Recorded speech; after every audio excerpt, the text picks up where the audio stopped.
gumigising ng maaga. Sama-samang naglalakad sa isang mahabang parada. Taon-taon, ganito ang eksena. Para sa kabataan, sa alay lakad, nagkakaisa ang ating syudad.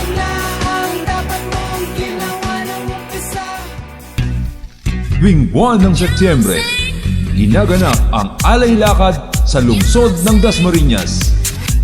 Sa proyektong ito, ang paglalakad ay hindi lang isang ehersisyo. Paraan din ito ng paglikom ng pondo para sa kabataang Dasmariñeño.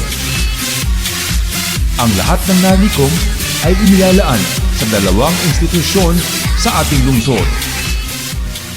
Ang Bahay Pag-asa, kung saan ang mga street children ay kinakalinga.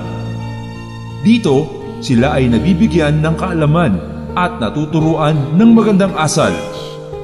Nabibigyan din sila ng pagkakataon na maglaro at magsaya bago sila makabalik sa kani-kanilang pamilya o sa maaring permanenteng kumupkop sa kanila.